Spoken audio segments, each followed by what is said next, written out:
आज हम संस्कार की चर्चा करेंगे। भारतीय सामाजिक व्यवस्था में अगर संस्कार की बात करें तो पुराने समय में सामाजिक जीवन में संस्कारों का स्थान अब बहुत ऊंचा रहा है। आज भी जब कोई व्यक्ति बहुत अच्छे तरीके से व्यवहार करता है तो अक्सर हम सामान्य बोलचाल की भाषा में भी ये कहते हैं कि अमुक व्यक्ति बड़ा संस्कारित है या इसके संस्कार बहुत अच्छे हैं। तो एक तरीके से संस्कार वह सशक्त माध्यम है जिसके द्वारा व्यक्ति बौद्धिक और आध्यात्मिक रूप से परिष्कृत होकर समाज का पूर्ण विकसित सदस्य बन पाता है।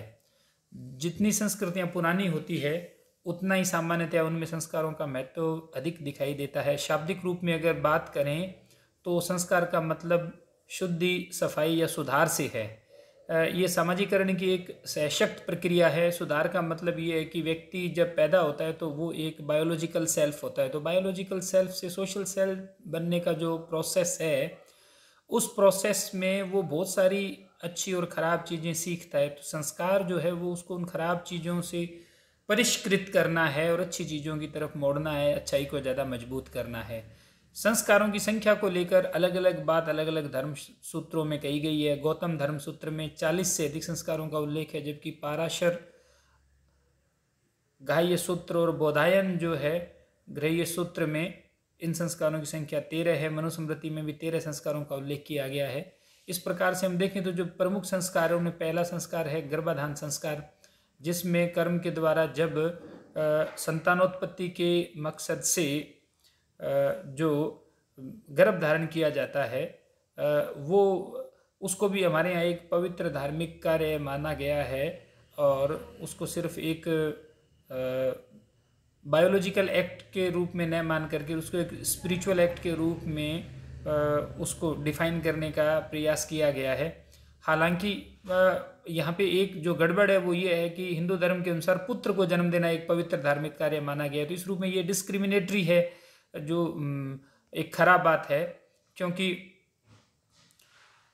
पुत्र और पुत्री दोनों ही एक समान हैं और आज का समाज इस तरह की रूढ़िवादी बातों को कोई महत्व नहीं देता है। आधुनिक समाज में भी इस संस्कार का कोई विशेष महत्व नहीं है, ना ही आजकल परिचालन में, पर पुरानी जो सामाजिक व्यवस्था थी उसमें इस संस्कार का महत्व था।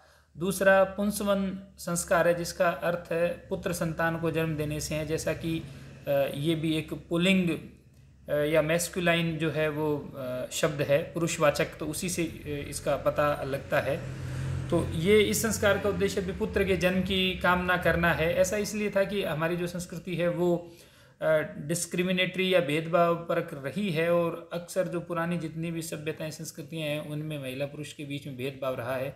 हिंदुस्तान का दुर्भाग्य है कि यहाँ औरत को देवी मान करके भी सामाजिक रूप में उसके साथ में जो भेदभाव किया जाता है तो वो हमारे डबल स्टैंडर्ड को भी बताता है। तो तीसरे संस्कार की तरफ बढ़ें तो ये सीमंतोनयन संस्कार है। ये संस्कार अमंगलकारी या दुष्ट शक्तियों से रक्षा के लिए जो गर्भिणी स्त्री थी उसके सीमांत जो शब्द है वो है कि उसके जो केश हैं उनको उनके लिए प्रयोग हुआ है, बालों के लिए उसको संवारने का एक विधान है ताकि उसके जीवन में एक तरह से उल्लास रहे, तो वो मेंटली खुश रहे, चीयर अप रहे, तो बच्चे के ऊपर उसका सकारात्मक असर पड़े, उसको इससे जोड़ के देखा जाता है। अगला जात कर्म संस्कार है। यह संस्कार बालक के जन्म के ठीक बाद संपन्न किया जाता है। तो जब बालक का जन्म होता है तो उस पर कोई अनिष्टकारी प्रभाव न पड़े उसके लिए ये संस्कार किया जाता है। अगला संस्कार नामकरण संस्कार है। ये मनुस्मृति के अनुसार बालक के जन्म के 10वें या 12वें दिन संपन्न किया जाता था और उसमें जो ज्योतिष के हिसाब से नाम रखा जाता था। आजकल भी नामकरण संस्कार तो अक्सर होता है, जब बच्चा थोड़ा सा 10-12 दिन का हो जाता है तो उसके बाद में ज्योतिषी को पूछ करके, और हिंदू धर्म के मानने वाले लोग हैं वो नाम उसका रखवाते हैं पंडित के माध्यम से। निष्क्रमण संस्कार है। इसका मतलब बाहर की ओर जाना, यानी जब कुछ समय तक औरत डिलीवरी के बाद में अंदर रहती है, दूसरों से मिलती नहीं, ताकि स्वास्थ्य के ऊपर, खुद के और बच्चे के स्वास्थ्य पे कोई नकारात्मक प्रभाव नहीं पड़े, और बाद में जब वो बाहर निकलती है तो पहली बार जब सूर्य के दर्शन उस बच्चे को कराए जाते हैं, माँ को कराए जाते हैं, तो उस खुली हवा में उस बच्चे के जाने को, तो वो निष्क्रमण संस्कार है। अन्नप्राशन संस्कार है। ये इससे पहले जो शिशु है वो माँ के दूध पे ही निर्भर रहता है, और जब उसको पहली बार भोजन का स्पर्श कराया जाता है तो उसको अन्नप्राशन संस्कार कहते हैं। फिर ये चूड़ाकरण या मुंडन संस्कार, जिसमें कि उसके बच्चे के बालों का मुंडन करवाया जाता है ताकि अच्छे से उसके गहरे बाल आ जाएं, और वो किसी देवी के या देवता के चढ़ा करके मन्नत मांगी जाती है। फिर कर्ण छेदन संस्कार है, जब बच्चे के कानों को छेदा जाता है। पहले क्या है कि शरीर के अलग अलग अंगों में आभूषण पहनाने का प्रचलन पुरुष और महिलाओं दोनों में था, तो ये कर्ण छेदन संस्कार जो है वो पुरुष और महिला दोनों तरह के शिशुओं के लिए होता था। विद्यारंभ संस्कार है, ये जब बच्चा विद्या ग्रहण करने के योग्य हो जाता है तब उसका जो अक्षर ज्ञान के साथ में ये संस्कार शुरू किया जाता है और पूजा अर्चना की जाती है। फिर उपनयन संस्कार है, ये इसका वैदिक काल से विशेष महत्व रहा है, और उपनयन संस्कार का मतलब है कि जब उसको औपचारिक एजुकेशन के लिए उस बच्चे को जनेऊ धारण करवा करके और उस औपचारिक शिक्षा व्यवस्था से जोड़ा जाता है तो वो उपनयन संस्कार कहलाता है। और फिर समावर्तन संस्कार है, यह विद्यार्थी जीवन के अंत का सूचक है। समावर्तन शब्द का अर्थ भी है घर की ओर पुनः प्रस्थान करना, यानी जब उसने अपना अध्ययन पूरा कर लिया और वापस वो सामाजिक जीवन में प्रवेश करेगा तब ये संस्कार होता है अध्ययन की समाप्ति पर। फिर विवाह संस्कार है, जिसमें कि जो रीति रिवाज है उसके हिसाब से विवाह करना। विवाह के अलग अलग हमारे यहाँ प्रकार बताए गए हैं, और विवाह को देव ऋण, ऋषि ऋण, पितृ ऋण, अतिथि ऋण, जीव ऋण से उऋण होने का एक माध्यम है वो बताया गया है। फिर अंत्येष्टि संस्कार है, ये अंतिम संस्कार कहते हैं डेथ के बाद में जो होता है। तो इस तरीके से ये संस्कार है, और ये मंत्रों के द्वारा बहुत तरह के जो कर्म कांड है उनके साथ में इन संस्कारों को संपन्न किया जाता है। इनके महत्व की अगर बात करें तो व्यक्तित्व के विकास में सहायक है ऐसा माना जाता है, क्योंकि इससे उसके जीवन में जो है वो शुभ अशुभ, अच्छे बुरे कर्म के की बातों के साथ में मतलब पॉजिटिविटी की तरफ उस बच्चे को बढ़ाने का प्रयास किया जाता है।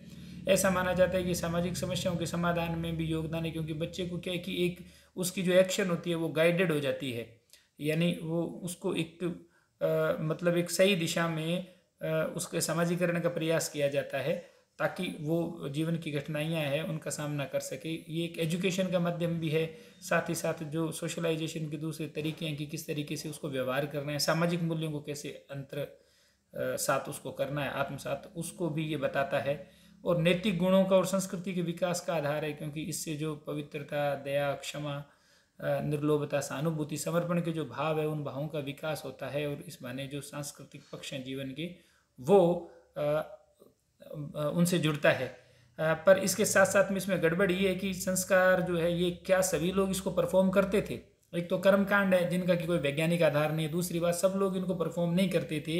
ये जो संस्कार हैं इसमें जैसे जनेऊ धारण की बात अगर करें तो जनेऊ धारण की सब वर्णों को अनुमति नहीं थी, तो ये बहुत डिस्क्रिमिनेटरी भी है। इसमें बहुत सारी चीज़ें ऐसी है जो कि वैज्ञानिक नहीं है, हमें इसको समझने की ज़रूरत है। पर ये कोई बहुत इसने समाज के लिए बहुत कोई अच्छी चीज़ हो और इसमें सिर्फ अच्छाई हो ऐसा नहीं है, इसमें बहुत सारी कमियां हैं, बहुत सारी जो है वो रूढ़िवादी इसमें छुपी हुई है। और आज अधिकतर संस्कारों का पालन नहीं किया जाता है, कुछ संस्कारों का पालन किया जाता है।